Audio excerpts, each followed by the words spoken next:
All right, we're back broadcasting live from the Toms River Auto Group studio right here in Northfield. Billy Schweim, Mr. Negadelphi himself, PJ Corda, producer Nikki Earnshaw. Of course, our text board number is 609-403-0973. The question is for Nick Foles. Have his number retired, 609-403-0973.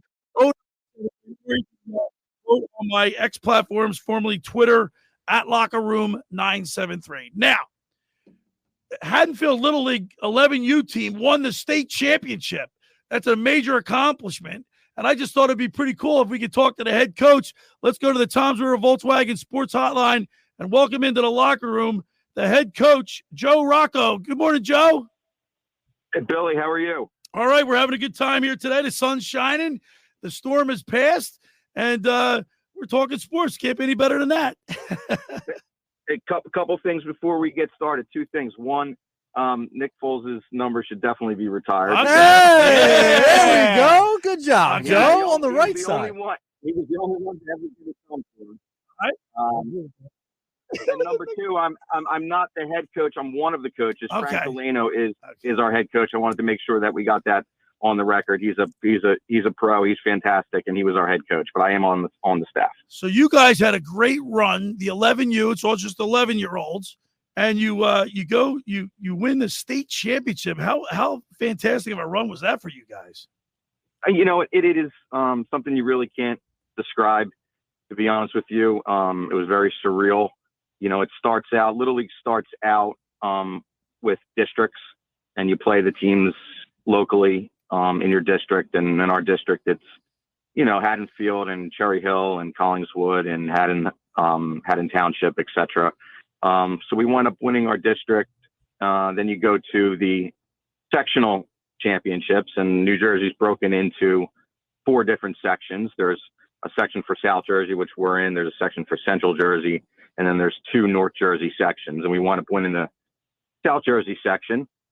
And then the 4 champions go up and they play in like a tournament of champions up in North Jersey for the state championship. And, you know, technically, or I should say, usually the teams from South Jersey don't do as well.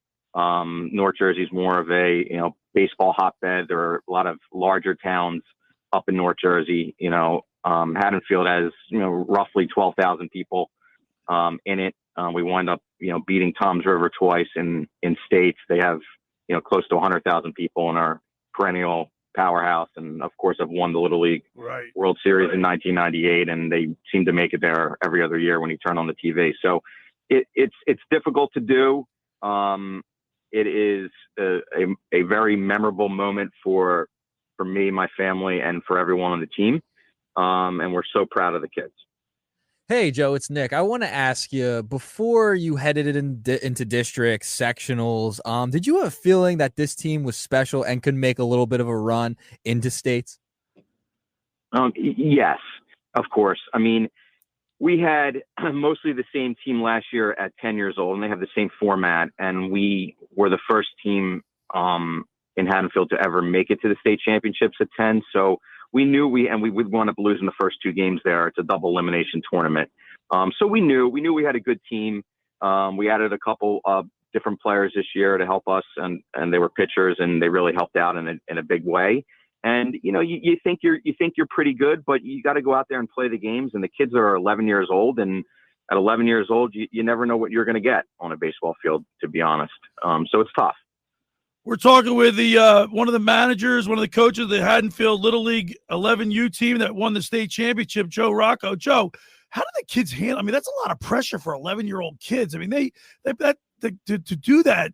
How do they handle that pressure? You know, it's a very good point. It was very high stress and high pressure in the state tournament. You know, the first 2 rounds were not as stressful. We had won those 2 rounds before, but when we got to states, there was a lot of pressure on us. We wanted to, you know, at least win a couple games up there. And the first game we played Toms River, it went into 10 innings. Little League games are 6 innings. And we had to come back in, I think, 3 of the 4 extra innings. We were down 2 runs. It was incredibly stressful for the kids and for the coaches, frankly. I was coaching first base, and, you know, I probably took it worse than they did. But they got up there and got it done. And, the best part about this team was every kid on the team, literally every kid on the team, did something meaningful to help us win. It felt like a new kid was up in a big spot just about every game, and a new kid came through and did something, to help the team, which is, as a coach, is really, really, really incredible. And that's usually how it goes, even in professional sports. You get the teams that, like in hockey, you get their second and third and fourth line guys chipping in, really contributing. Somebody that you don't expect, like on the Phillies, to hit a home run when you need it to come through, or Nick Foles. Nick Foles coming out and win a Super Bowl. Or Nick Foles coming through at a great time. But for all the kids to be able to do that, that's extra special. But the kids, did they have fun through the whole time? You know what I mean? Like, I'm glad you brought that up, because I was going to bring it up myself. I've never seen my son and his friends have as much fun, and I know winning. So cool. I know winning makes it fun. Yeah, but the way that they were winning games, and if you looked at some of the scores and whatnot, we were down a lot of games in sectionals and states and had to come back to win. And when you put yourself in that environment and you win those games, you build a bond with the team. You build a bond with the parents, and they had so much fun. I mean, they were going crazy when they beat Toms River the first game. They were going crazy when they beat Morristown the second game. They were going crazy when they won the championship against Toms River in the finals. It was really something special. That's awesome. Joe, you mentioned the kids having fun. I mean, for the coaches, how much fun was it for you guys?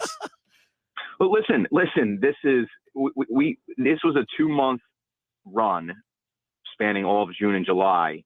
I mean, all of us pretty much dedicated our lives to this. I don't think any of us worked for 2 months. So literally, when we got to states, we started doing 2-a-day practices like the Eagles do. I mean, we were really serious about it. We wanted to win. And it's a bond that we'll never forget. We were living in hotel rooms for the last 2.5 weeks, because the state finals was up in North Jersey, about 2.5 hours away from Haddonfield. And then after states, we went on to regionals, and that was in Beverly, Massachusetts. And we wind up, beating the Vermont state champion. We wound up beating the Pennsylvania state champion, and we lost to the Maryland state champion. We finished 2-1 up in the Eastern Regional Finals. And that was another week and a half of our lives, away from home. That's so cool. Joe, you also told me that we know that a lot of Phillies players and Eagles players live in Haddonfield, but you have Romuto.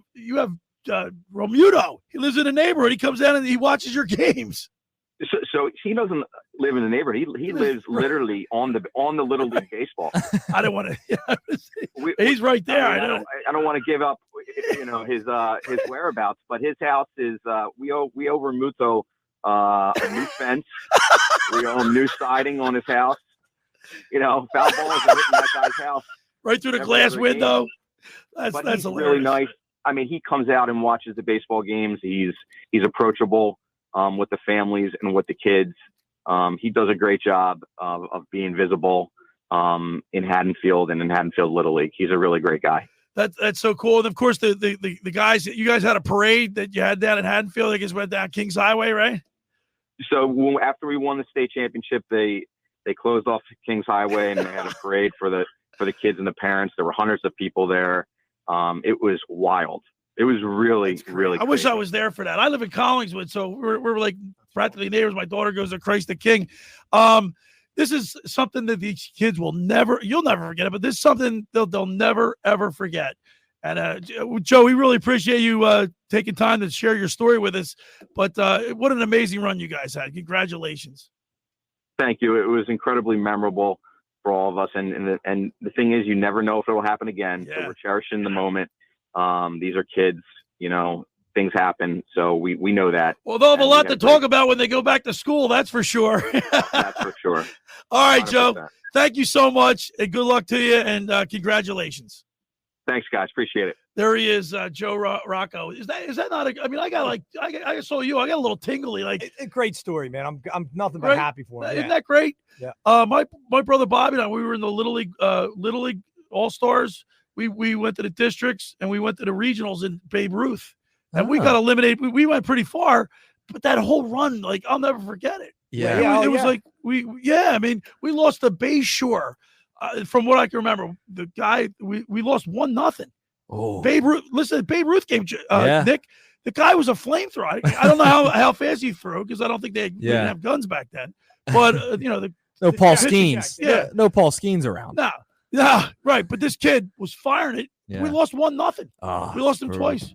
And that's why we would have gone if we would have won the regionals, we would have gone on further. I'll tell you what. That's a big deal. I'll tell you what. When I was 10, 11 years old, we won districts back to back in Waterford Township. And 2010, 2011, I mean, Waterford hadn't won in years and years. To be a part of that, the first team back, I remember how many people were at the district game against Winslow. It was Winslow versus Waterford, our arch rival. And the place I'm in left field, and people are yelling back and forth for the last out. I will never forget it, not till the day I die, about beating Winslow that first time and then winning it again the next year. Like, we only went to sectionals. We only won one game in sectionals, but winning districts for the first time in Waterford, to not do it for years and years, I still remember, and I still get chills thinking about it. Yeah, that's so cool. Great memories for the kids. Congratulations to the Haddonfield 11U team. All right, 609-403-0973 is the text board. Our question is, should Nick Foles have his number retired? 609-403-0973. Also, it's a poll, Twitter/X platform poll question. Yes. At Locker Room 973. Go vote. We're getting texts in. We'll read some on the other side, Billy. But yeah, we got a lot of texts coming in. Right. Oh, yeah. First hour of the Locker Room is powered by Surety Title. Surety provides comprehensive title insurance protection and professional settlement services for home buyers and sellers, real estate agents, brokers, lenders, home builders, developers, and attorneys to facilitate your real estate purchases. From the shore to Center City and every place in between, Surety Title is there for you. With 15 office locations in New Jersey and PA, that's Surety Title.